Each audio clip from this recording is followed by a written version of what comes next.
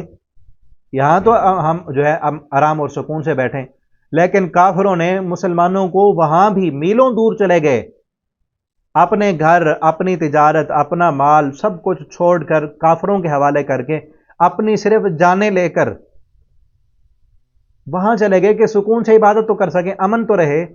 ہمارے اوپر ظلم تو نہ ہو۔ اور یہ کافر اتنے ضدی، اتنے حسد اور اتنے دشمنی کہ مدینہ میں بھی مسلمانوں کو سکون سے نہیں بیٹھنے دیا۔ وہ مدینہ میں پہنچ گئے، یہ پیچھے سے تیاریاں کر رہے ہیں کہ ہم مسلمانوں پر حملہ کریں گے،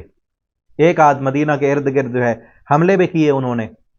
اور پھر جو ہے انہوں نے اعلان کیا مکہ میں کہ سارے مکہ کے گھروں سے انہوں نے مال اکٹھا کیا، سامان اکٹھا کیا، مال اکٹھا کیا، اور یہ اعلان کیا کہ یہ سامان، یہ مال بیچ کر ہم اسلحہ لیں گے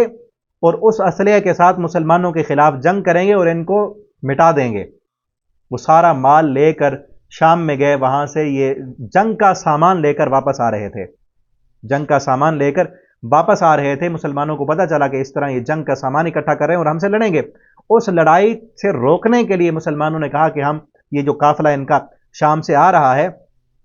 ہم راستے میں تھے مسلمان، اور ان کو مسلمانوں نے یہ بھی تنبیہ کی کہ تمہاری راہداری جو ہے وہ مدینہ کے قریب ہے،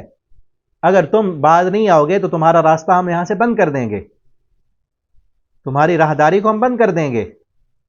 تم باز آ جاؤ۔ وہ باز آنے کی بجائے انہوں نے سامان اکٹھا کیا اور کہا کہ مسلمانوں کو ہی مٹاتے ہیں۔ تو جب ان کا قافلہ سامان لے کر شام سے واپس آ رہا تھا، نبی صلی اللہ علیہ وسلم نے پلان بنایا کہ ہم ان کے اس قافلے پر حملہ کر کے ان سے جو سامان ہے،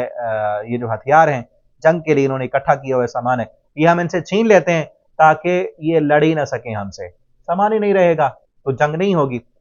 لیکن اللہ رب العالمین کو کچھ اور مطلوب تھا، مسلمان وہاں سے نکلے کہ ہم ان سے جو سامان والا قافلہ آ رہا ہے ان سے سامان لے لیتے ہیں، اللہ تعالیٰ کو کچھ اور مطلوب تھا، اسی کا اللہ نے یہاں تذکرہ کیا ہے۔ اذ یعدکم اللہ، جب اللہ نے تم سے وعدہ کیا، احد الطائفتین انہا لکم، کہ دو قافلوں میں سے ایک قافلہ تمہیں ملے گا، ان غیر ذات الشوکۃ تکون لکم، ان میں سے ایک قافلہ۔ اب دو قافلے کون سے تھے؟ ایک تو وہی قافلہ جو شام سے سامان تجارت لے کر، جنگ کا سامان لے کر وہ کافروں کا قافلہ آ رہا تھا، جس کے پاس سامان تو بہت تھا لیکن لوگ کم تھے۔ اب جب ان مکہ والوں کو پتہ چلا کہ مسلمان حملہ کرنا چاہتے، انہوں نے پیچھے مکہ میں پیغام بھیجا اور پیچھے سے فوج منگوا لی، اور مکہ کے 1000 کا لشکر جو ہے وہ اسلحہ اور پوری تیاری کے ساتھ آ گیا اپنے اس قافلے کی حفاظت کے لیے۔ جب وہ قافلہ آیا، وہ ادھر سے آ رہے تھے، یہ مدینہ سے جا رہے تھے، انہوں نے راستہ بدل لیا اور راستہ لے کر چلے گئے، اور مسلمان بدر کے میدان میں آ گئے، اور ان کا جو ہے سامنا اس لشکر سے ہوا جو اسلحہ لے کر پوری تیاری کے ساتھ، جنگ کی تیاری کے ساتھ آ رہا تھا۔ اس کے ساتھ اللہ رب العالمین نے ایک میدان میں اکٹھا کر دیا، اور اسی کا ذکر ہے کہ مسلمان چاہتے تھے کہ ہمیں وہ قافلہ ملے جس کے پاس سامان ہے، جو شام سے آ رہا ہے، اور اللہ نے اس قافلے سے ملا دیا جو طاقتور تھا اور 1000 کا لشکر تھا اور جنگ کی تیاری کر کے آ رہے تھے۔ کیوں؟ وَيُرِيدُ اللَّهُ أَن يُحِقَّ الْحَقَّ بِكَلِمَاتِهِ وَيَقْطَعَ دَابِرَ الْكَافِرِينَ، اللہ یہ چاہتے تھے کہ اپنے کلمے کو حق ثابت کر دیں، اللہ حق کو حق دکھانا چاہتے تھے، اللہ چاہتے تھے کہ اب وہ دور ختم کر دیں کہ جس دور میں اسلام مظلوم تھا، اسلام نیچے تھا، کافروں کے پاس طاقت تھی۔ اب ہم واضح کر کے دکھا دیں کہ طاقتور اصل کون ہے، زمین میں بادشاہ اب کس کی آنے والی ہے، اب حکومت کس کی چلے گی۔ اب وہ دور گئے جب تم مسلمانوں کو مارا کرتے تھے، پیٹا کرتے تھے، ظلم و زیادتیاں ان پر ہوا کرتی تھیں۔ اللہ اب اس دور کو بدلنا چاہتے تھے، اللہ تعالیٰ نے مقابلہ کرا دیا۔ اور اس وقت پھر کیا ہوا، 313 جب گھر سے نکلے تھے تو جنگ کے لیے تو نہیں نکلے تھے نا۔ اب دیکھیں نا، ذہنی طور پر بھی اگر کوئی بندہ تیار ہو تو پھر بھی کچھ اس کے اندر طاقت آ جاتی ہے، ذہنی طور پر ہی تیار نہیں تھے مسلمان، لیکن اچانک اللہ تعالیٰ نے ملوا دیا۔ پھر اللہ تعالیٰ نے ذہنی طور پر چونکہ تیار نہیں تھے اور گھبرا گئے، مسلمان انسان ہے، اللہ تعالیٰ فرماتے ہیں ہم نے اذ یغشیکم النعاس، ہم نے تم پر اونگ نازل کی۔ اللہ نے اتنا اطمینان اور سکون دیا کہ مسلمانوں کو وہاں بدر کے میدان میں نیند آنے لگی، اتنا سکون دیا۔ اللہ تعالیٰ نے فرشتوں کو نازل کیا مدد کے لیے، 1000 کا لشکر جو ہے فرشتوں کا اللہ تعالیٰ نے آسمان سے نازل کیا، اور نبی کریم صلی اللہ علیہ وسلم نے وہاں پر دعائیں کی، بدر کے میدان میں سر رکھ کر اب صلی اللہ علیہ وسلم نے رو رو کر دعائیں کی، اللہ تعالیٰ نے فرشتے نازل کیے، پھر بارش نازل کی۔ مسلمان پہلے جب گئے تھے، مسلمان جس جگہ پہلے کافر آ کر انہوں نے پڑاؤ کر لیا، چشموں پر قبضہ کر لیا، اور جو صحیح زمین تھی، صاف جو سیدھی زمین تھی، وہاں پر آ کر انہوں نے پڑاؤ کر لیا، اور جو ریتلا علاقہ تھا، ریتلی زمین تھی، وہ مسلمانوں کے حصے میں آئی۔ اب اللہ نے بارش برسائی، جو صاف زمین تھی وہاں جب بارش برسی تو پھسلن بن گئی وہاں پر، اور ریتلی زمین پر بارش برسی تو بڑا سکون، وہاں پر جو ہے قدم جمنے لگے اور وہ جگہ سیدھی ہو گئی۔ تو ایک یہ اللہ تعالیٰ نے مدد کی، اور دوسرا یہ کیا کہ کافروں کے دلوں میں مسلمانوں کا رعب پیدا کر دیا۔ کافر مسلمان اصل 313 تھے، لیکن کافر جب دیکھتے تھے، کافروں کی نظروں میں اللہ نے مسلمانوں کو زیادہ کر دیا، اور کافر زیادہ تھے، اللہ نے مسلمانوں کی نظروں میں کافروں کو کم کر دیا، تاکہ مسلمانوں کا جذبہ بڑھ جائے اور کافروں کے حوصلے اور کافروں کی ہمت پست ہو جائے، اور اللہ نے کافروں کے دلوں پر مسلمانوں کا رعب پیدا کر دیا، اور اللہ نے یہ اعلان کیا فَضْرِبُوا فَوْقَ الْأَعْنَاقِ، اب مارو ان کو۔ پھر جنگ ہوئی، اور جنگ اس اسلام بلکہ پوری دنیا کی تاریخ کی انوکھی جنگ تھی، کہ جب 313 جن کو کوئی نہیں جو بیمار تھے، جن میں کمزور تھے، بوڑھے تھے، وہ سب ملے تھے تو 313 بنے تھے، جن کو دنیا انتظار کر رہی تھی کہ تو اب مارے جائیں گے۔ منافق دیکھ رہے تھے کہ مسلمان اب صفحہ ہستی سے مٹ جائیں گے، لیکن دنیا نے دیکھا کہ ایمان کی طاقت والے جیت گئے، اور اسلحہ اور اپنے ہمت اور طاقت اور اپنے افرادی قوت ناز والے وہ گئے۔ یہ تو کافر تو وہاں سے مکہ سے ناچنے والی عورتیں لے کے آئے تھے، شباب و کباب کی محفلیں کرنے کے لیے، کہ مسلمانوں کا خاتمہ کر کے ہم وہاں جو ہے جشن منائیں گے، جشن کا سامان لے کے آئے تھے، لیکن کیسی منہ کی کھانے پڑی، 70 ان کے مارے گئے، 70 کو مسلمانوں نے قیدی بنا لیا، اور باقی جان بچا کر بھاگ نکلے، باقی بھاگ گئے، ٹھیک ہے نا۔ تو اللہ تعالیٰ نے یہاں پر پھر جنگ کے اصول بھی بیان کیے، یا ایھا الذین آمنوا اذا لقیتم الذین کفروا، اے ایمان والو جب کافروں سے جنگ کے میدان میں ملو، فلا تولوہم الادبار، تو پیٹھ پھیر کر بھاگنا نہیں ہے، جان دے دینی ہے، پیٹھ پھیر کر نہیں بھاگنا۔ یہ میدان جہاد کا اصول ہے کہ سینے پر گولی کھانی ہے، اگر تم جا رہے ہو تو جاؤ، ہاں اس لیے تم واپس آ سکتے ہو کہ اکیلے ہو گئے ہو یا پھنس رہے ہو، پیچھے آؤ اپنے ساتھیوں کے ساتھ مل کر اور کاروائی کرنے کے لیے تم پھر جاؤ۔ اگر صرف جان بچانے کی غرض سے تم پیچھے پلٹو گے، وَمَن يُوَلِّهِمْ يَوْمَئِذٍ دُبُرَهُ، جو بندہ پیچھے پلٹے گا، الا متحرفا للقتال، جنگ کی چال کے لیے پیچھے پلٹنے والا، اور متحیزا الی فئہ، یا اپنے جماعت سے ملنے والا، وہ تو ٹھیک ہے، ورنہ اگر ایسے کوئی صرف جان بچانے کے لیے پیچھے بھاگا، فقط باء بغضب من اللہ، وہ اللہ کے غضب سے لوٹے گا، ومأواہم جہنم، اس کا ٹھکانہ جہنم ہے، ٹھیک ہے نا۔ یہ صبر ہے، یہ جان تو اللہ کے لیے ہے نا، آپ تو آ گئے ہو لے کر، پھر جب جان جانے کی باری ہے تم پیچھے پلٹ آؤ، یہ نہیں کرنا۔ جان دو اللہ کے لیے، دو گے تو اللہ تعالیٰ تمہیں مرتے ہی فوراً جنتوں میں داخل کر دیں گے۔ اور پھر اللہ تعالیٰ نے یہ بھی کہا فَلَمْ تَقْتُلُوهُمْ وَلَكِنَّ اللَّهَ قَتَلَهُمْ، اس میدان میں، اس جنگ میں، فَلَمْ تَقْتُلُوهُمْ، تم نہیں مار رہے تھے ان کو، وَلَكِنَّ اللَّهَ قَتَلَهُمْ، اللہ نے ان کو قتل کیا ہے۔ وَمَا رَمَيْتَ إِذْ رَمَيْتَ وَلَكِنَّ اللَّهَ رَمَى، جب آپ مار رہے تھے اور جب بھی آپ نے مارا، وَلَكِنَّ اللَّهَ رَمَى، لیکن اللہ نے مارا۔ بعض یہاں سے وہ بھی کہتے ہیں کہ یہ آیت اس لیے جب آپ صلی اللہ علیہ وسلم ہجرت کر کے نکل رہے تھے اور آپ نے ایک مٹھی ریت کی اٹھا کر ماری تھی، اللہ نے اس مٹھی ریت کو آندھی بنا دیا اور کافروں کی آنکھوں میں ڈال دیا تھا۔ اور اس میدان بدر میں بھی ہے کہ آپ صلی اللہ علیہ وسلم نے ریت اٹھائی اور اس کو ایسے پھینکا تو اللہ تعالیٰ نے اس کو بھی آندھی بنا کر